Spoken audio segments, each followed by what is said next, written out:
Hi, and welcome back for our 12th lesson in our 14-lesson series on the Acts of the Apostles. As a reminder, as we go through this lesson, we'll be stopping every now and then. There'll be some questions placed on the screen, and the idea is for you to look over and have some reaction to those questions with the people in the room with you. Or, if you're by yourself, then meditate on these thoughts by yourself. So, we're going to pick up in chapter 21. One of the purposes of Paul's journey as he goes to Jerusalem was to deliver the money that he had collected from the Gentile churches as he has gone around the Mediterranean. It's a big offering. It's taken him more than a year to collect. And we know that from his description of some of the churches that they had given even above their means. So this is a very large amount of money, which not only shows the love and the kindness expressed between Gentiles and Jewish Christians, but there's also another part that this amount, this big offering that he's taking charge of, will play in the story that we'll see a little bit later. So there's a large contingency of people that are accompanying this collection. It is a big collection. So they travel, as you'll see on the map here, they travel to Kos, to Rhodes, Patara, and then they're crossing over to Phoenicia. They sight Cyprus and pass to the south of it, and then they sail on to Syria. They land at Tyre, to Ptolemais the next day, and then they reached Caesarea, where they stayed at the house of Philip the evangelist, one of the seven, a reference back to the Philip who is mentioned when the Jerusalem church is just getting started. He had 4 unmarried daughters who prophesied, it says. Pick up in verse 10, chapter 21. After we had been there a number of days, a prophet named Agabus came down from Judea. Coming over to us, he took Paul's belt, tied his own hands and feet with it, and said, "The Holy Spirit says, in this way the Jewish leaders in Jerusalem will bind the owner of this belt and will hand him over to the Gentiles."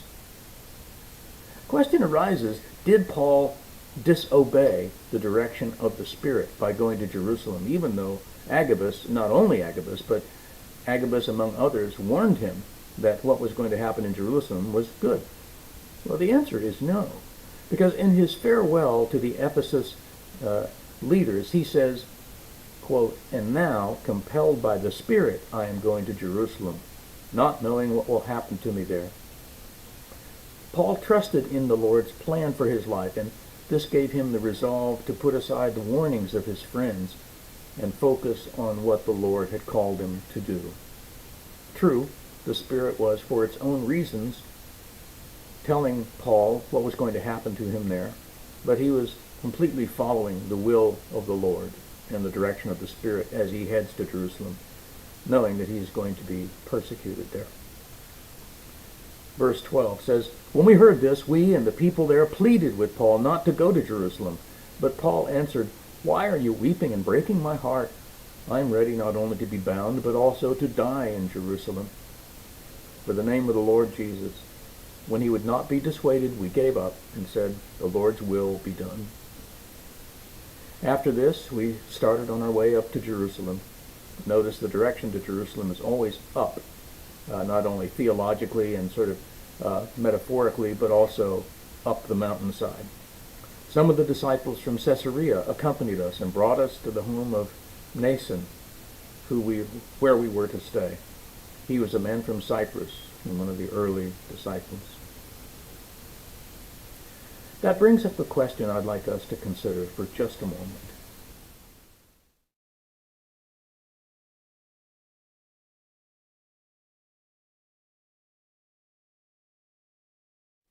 In the next section of the story, Paul arrives in Jerusalem.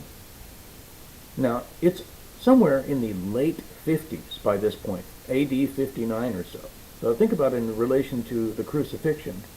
It has been, more than 20 years plus since Jesus was crucified.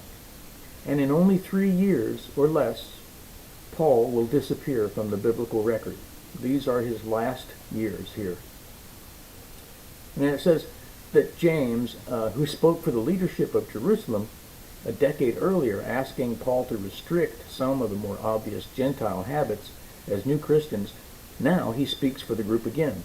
They have a situation in Jerusalem, and Paul and his companions have come there. Verse 17 says, "When we arrived at Jerusalem, the brothers and sisters received us warmly. The next day, Paul and the rest of us went to see James, and all the elders were present."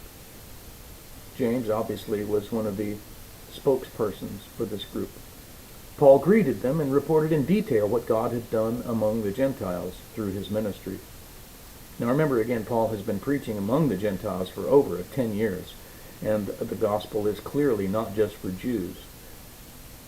Verse 20, "When they heard this, they praised God. And then they said to Paul, 'You see, brother, how many thousands of Jews have believed, and all of them are zealous for the law.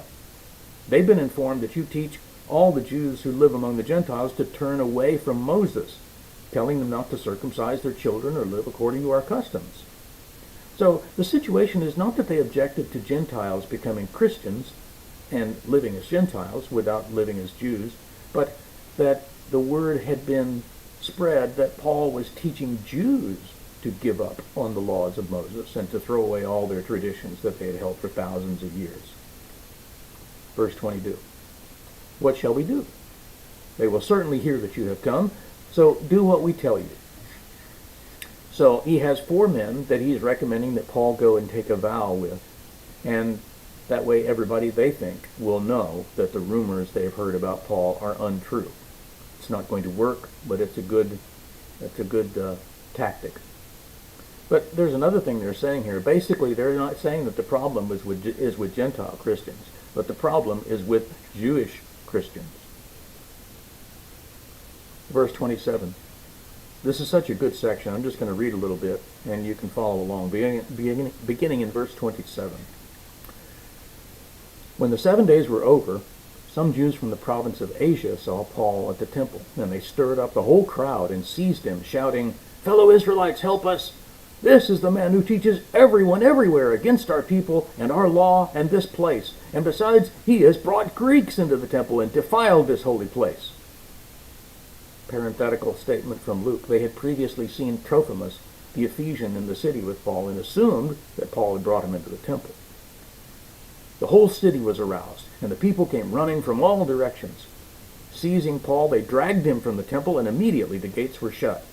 And while they were trying to kill him, news reached the commander of the Roman troops that the whole city of Jerusalem was in an uproar. He at once took some officers and soldiers and ran down to the crowd. And when the rioters saw the commander and his soldiers, they stopped beating Paul. The commander came up and arrested him and ordered him to be bound with 2 chains. Then he asked who he was and what he had done. Some of the crowd shouted one thing and some another, and since the commander could not get at the truth because of the uproar, he ordered that Paul be taken into the barracks. And when Paul reached the steps, the voice of the mob was so great he had to be carried by the soldiers. The crowds that followed kept shouting, "Get rid of him!" Which brings us to chapter 22 and Paul's first defense. Now, in this next section, Luke is going to record several defenses, if you will, or several speeches of Paul. And while they're all very similar and have many things to offer, the interesting things about them that we'll point out are only just scratching the surface. Please, take some time of your own this week and read through chapter 22, chapter 23.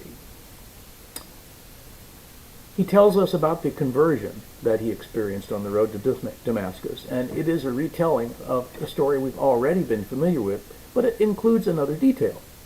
He tells us that the bright light that fell on him and blinded him, and the voice that he heard, happened at noon. That's a new detail that was not revealed in the first story. He also tells of his conversion and his baptism.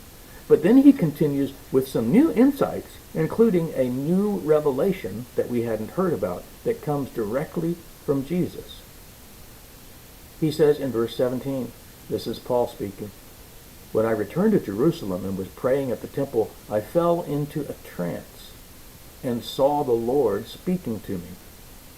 Once again, Jesus alive and very active.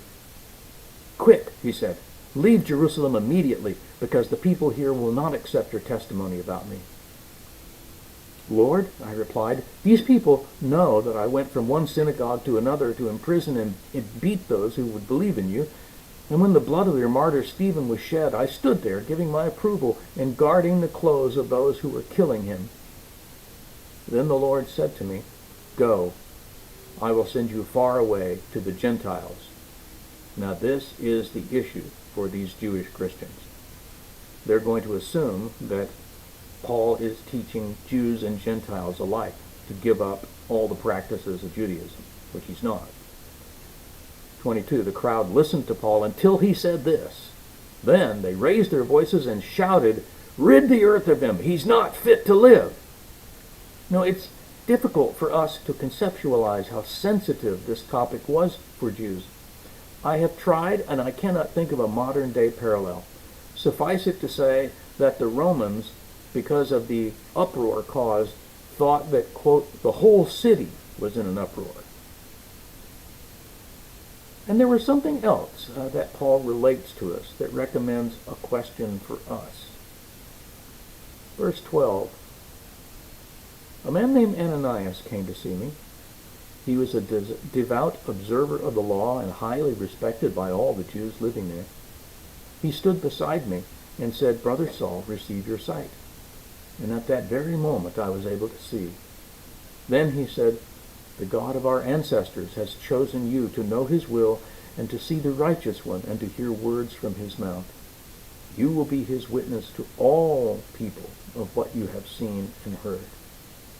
And the emphasis there should be, you will be a witness to all people, not Jews. You will be his witness to all people of what you have seen and heard. So here's the question.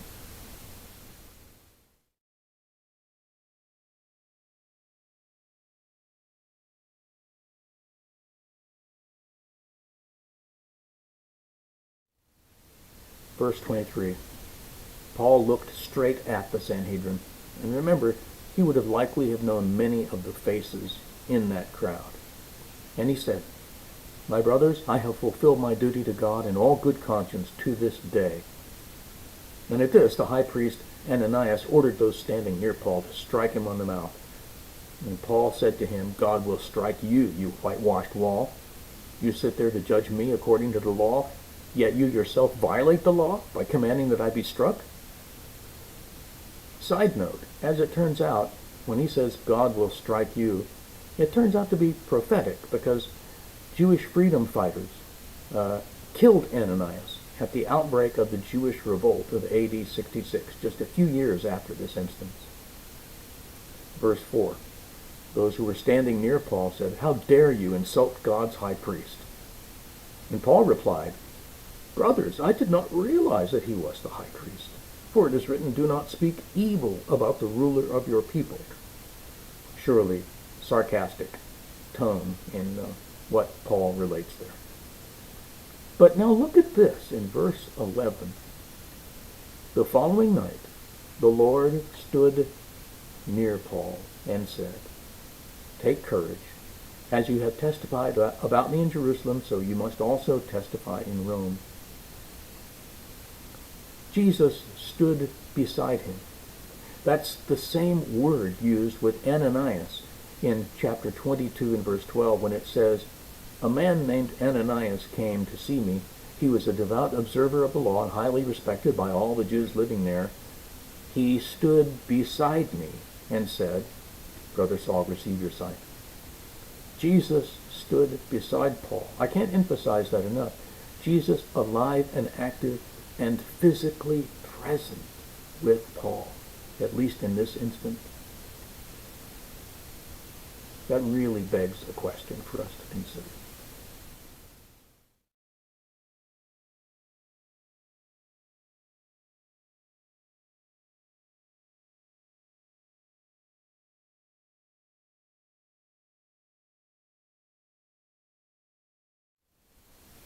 The next section of the story is about this plot to kill Paul and how that furthers the story. Verse 12 says, "The next morning some Jews formed a conspiracy and bound themselves with an oath not to eat or drink until they had killed Paul. More than 40 men were involved in this plot. And they went to the chief priests and the elders and said, "We have taken a solemn oath not to eat or drink anything until we have killed Paul. Now then, you and the Sanhedrin petition the commander to bring him before you on the pretext of wanting more accurate information about this case. We're ready to kill him before he gets here." But when the son of Paul's sister heard of this plot, there's a mention of somebody we've never heard of before, Paul's sister. He went into the barracks and told Paul. Then Paul called one of the centurions and said, "Take this young man," that would be his nephew, "to the commander. He has something to tell him." And so Paul's nephew goes and tells the commander, and he relates this to him. So the commander sends him back and says, "Don't tell anybody you told me about this." So now we have over 40 men stationed ready to kill Paul. What does the centurion do? Verse 23 says, when he called 2 of his centurions and ordered them to get ready a detachment of 200 soldiers. 200 soldiers, 70 horsemen, and 200 spearmen to go to Caesarea at 9 o'clock tonight. Provide horses for Paul so that he may be taken safely to Governor Felix. That's quite an entourage to defeat 40 men. I just want you to get a feel for the scale of this operation and of the uproar. The city of Jerusalem is in an uproar. And we have 40 men ready to kill Paul with an oath. And the governor puts together this cadre of hundreds of spearmen and soldiers and horsemen. It's a huge, huge deal. He sends a note to Governor Felix that basically outlines everything that we've told in this story. This brings us to chapter 24 and the second defense, or the second speech that Luke includes in this narrative. In fact, it almost seems as though this section is for the purpose of presenting 3 different defenses, if you will. And it's Paul's trial as he stands before Felix, the governor. It says that 5 days later, the high priest Ananias went down to Caesarea with some of the elders and a lawyer named Tertullus, and they brought their charges against Paul before the governor. So Ananias, the high priest himself, travels to Caesarea in order to make sure that everything goes according to plan. This is a huge deal. Here's their charge. Verse 5, "We have found this man to be a troublemaker, stirring up riots among the Jews all over the world. He's a ringleader of the Nazarene sect and even tried to desecrate the temple. So we seized him. By examining him yourself, you will be able to learn the truth about all these charges we're bringing against him." So the governor hears what their charges are, and he asks Paul to make a defense. Verse 10, Paul replied, "I know that for a number of years you have been a judge over this nation, so I gladly make my defense. You can easily verify that no more than 12 days ago I went up to Jerusalem to worship. My accusers did not find me arguing with anyone at the temple or stirring up a crowd in the synagogue or anywhere else in the city. However, I admit that I worship the God of our ancestors as a follower of the way, which they call a sect.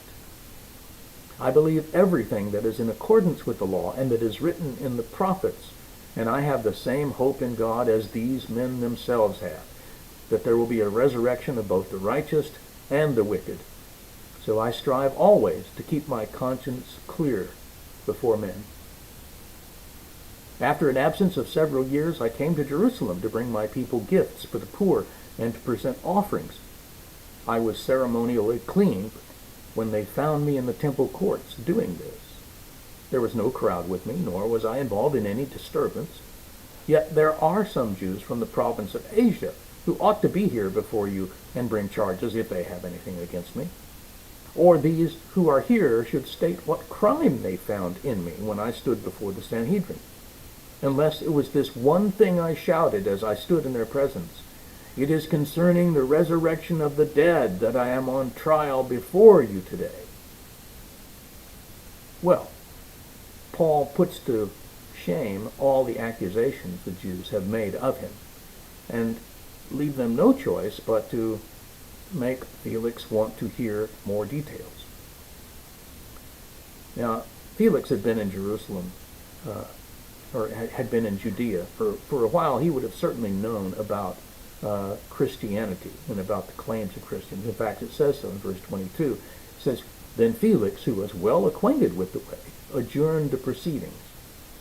When Lysias, the commander, comes, he says, I will decide your case." So he ordered the centurion to put Paul under guard, but to give him some freedom and permit his friends to take care of his needs. Several days later, Felix came with his right to Sulla, who was Jewish. He sent for Paul and listened to him as he spoke about faith in Christ. And as Paul talked about righteousness, self-control, and judgment to come, Felix was afraid and said, "That's enough for now. You may leave. When I find it convenient, I will send for you." At the same time, he was hoping that Paul would offer him a bribe, so he sent for him frequently and talked with him. Now, the reason that he might have thought Paul could afford a bribe was because he had certainly heard of whatever amount Paul had brought with him to Jerusalem for the poor saints in Jerusalem. Remember that huge entourage we mentioned before that was traveling with Paul, because the amount of money was so substantial, though the amount is never listed here for us, that Felix thought that there was money available to make a bribe to him. Verse 27. When 2 years had passed, Felix was succeeded by Porcius Festus. But because Felix wanted to grant a favor to the Jews, he left Paul in prison. This brings us to the end of chapter 24 and to our lesson today. Let's close with one final question for our discussion.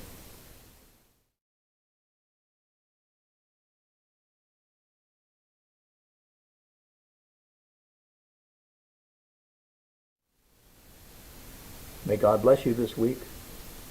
Go in the grace of God. I'll see you next time.